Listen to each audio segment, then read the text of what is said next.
Hi, this is Ram Barisha, and this is my MAE 108 final presentation for fall quarter 2020. I will be going over lab experiment number 3, which covers the drag and lift and also the pitching moment for Clark Y14 airfoil with a leading edge slat and split flap configuration. The objective of this is to use wind tunnel testing to measure the lift, drag, and pitching moment of a Clark airfoil utilizing the internal force transducer to measure those forces. We also determine effects of different angles of attack and Reynolds numbers on the stall point of an aircraft, as well as determining effects of different configurations of slats and flaps with varying angles of attack. And pictured below is an image of the Clark Y14 test airfoil, which has adjustable flaps and slats. So the key point of this experiment is to find the stall point of an aircraft. Stall occurs when the boundary layer separates from the wing, resulting in an unfavorable pressure gradient and turbulent flow. This usually happens when the angle of attack is increased too far, usually between 15 and 20 degrees, and the drag forces exceed the lift forces. Stalling is a pilot's worst nightmare, and although they go through extensive training to try to counteract it, sometimes they succumb to it, unfortunately. So there's 3 ways to determine stall: drop and lift coefficient, drop and pitching moment, and by using tufts to visualize the stall point. Since we used tufts in the previous experiment, we will be focusing on the first 2 methods I mentioned. And in the top right, you can see a coefficient of lift versus angle of attack plot. You can see that when the coefficient of lift drops, you have the stall point. And below in the image, you can see how tufts are used to visualize the stall point. Above the separated region, you have laminar flow. Then in the separated region, the tufts are going in different directions, indicating that you no longer have the laminar flow you are looking for. Some background about the Clark Y14 airfoil. It has a relatively flat bottom surface, which makes it easy to align and measure the angle of attack.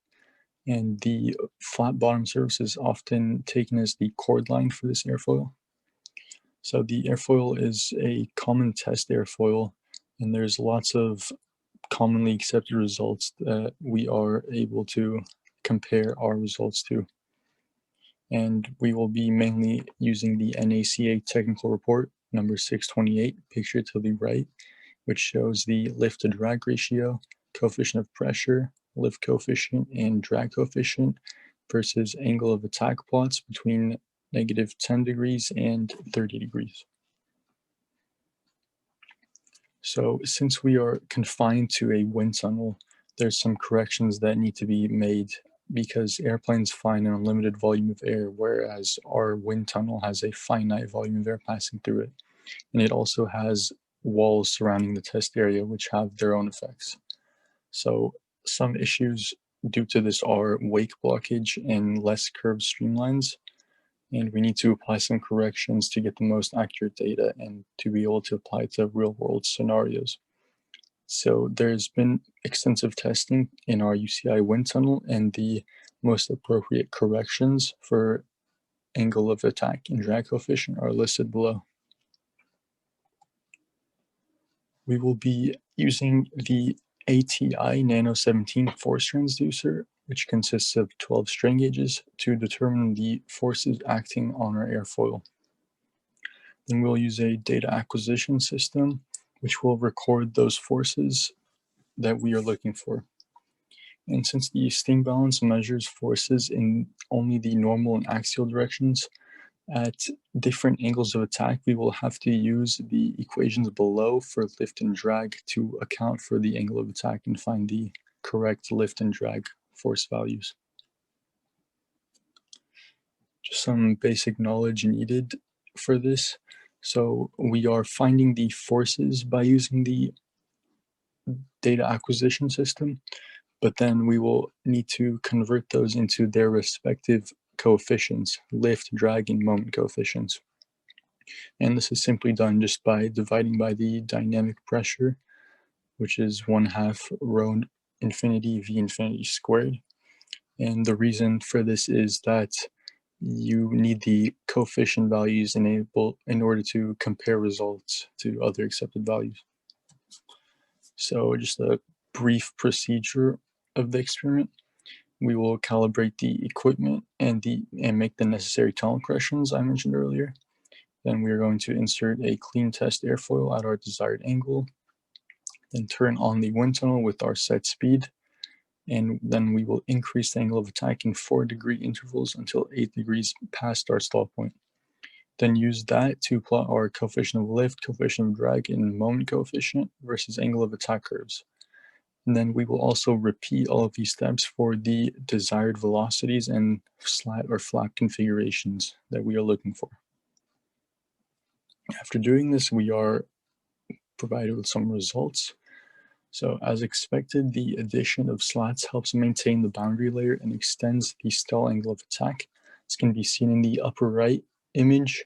The blue plot is the clean airfoil, whereas the orange plot is the airfoil with a slat. So you can see that the clean airfoil stall point is around 12 degrees, whereas the slat airfoil extends much further to around, I'd say, 17 to 20 degrees. Likewise, the flaps also substantially increase the lift coefficient, but the stall angle of attack is about identical to the clean airfoil for the flaps. This can be seen again in the upper right. You have the yellow plot, which is the 45-degree flap configuration, and we will compare it to the blue plot, which is the clean airfoil. So you can see that both of the plots have a stall point of around 11 to 12 degrees, but the lift coefficient of the flap airfoil is much, much greater. So this is often used for takeoff scenarios when you need to produce much higher lift. And so for a maximum lift scenario, a combination of slats and flaps is ideal, as shown by the gray plot above, which is kind of a superposition of both the slat and the flap configurations alone.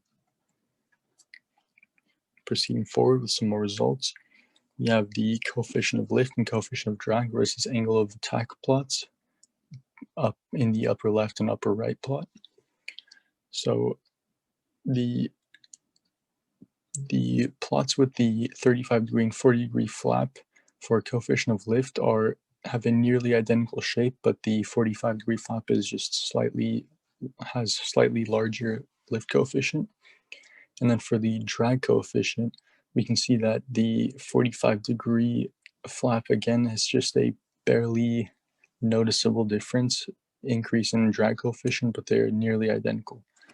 So both flap angle configurations, when compared to the clean airfoil, provide much higher lift, but also slightly higher drag. Therefore, we can look at the lift to drag ratio plot to observe which configuration is most effective. And that plot is the bottom plot. So we can see that the gray and orange, which is the 30-degree and 45-degree flap respectively, are nearly identical.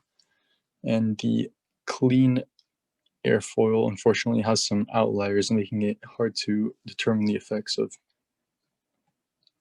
In conclusion, when we compare our results to NACA Technical Report number 628, we find that our data was not quite precise, but we had suitable accuracy to confirm previously accepted values of the drag coefficient and pitching limit. In terms of lift coefficient data, our results matched the accepted values for low angles of attack, but did not confirm them for angles of attack greater than 5 degrees. The data collected for the slap and flag configurations is useful in making takeoff and landing as efficient and safe as possible for aircrafts, as well as making cruising more efficient. So this experiment is crucial in the real world because unfortunately there's been many casualties due to stalling of aircrafts. The Aircraft Owners and Pilots Association determined that 24% of aircraft fatalities from the years 2000 and 2014 were a result of stalling. But we hope to use this knowledge in the future to prevent any potential further catastrophes. I'd like to take a moment to briefly thank our professors, Timothy Koster and Amir Salman Razai, for their teaching and lecturing about the material. And I would also like to greatly thank T.A. Dupont-Deb for his crucial role of grading our extensive reports and providing feedback for us to improve upon. I know it's an unfortunate time due to the coronavirus and we were unable to meet in person, but I look forward to hopefully working with you all in future classes. hopefully in person. And just a brief list of the sources I use in this presentation. And that will conclude my report. Thank you.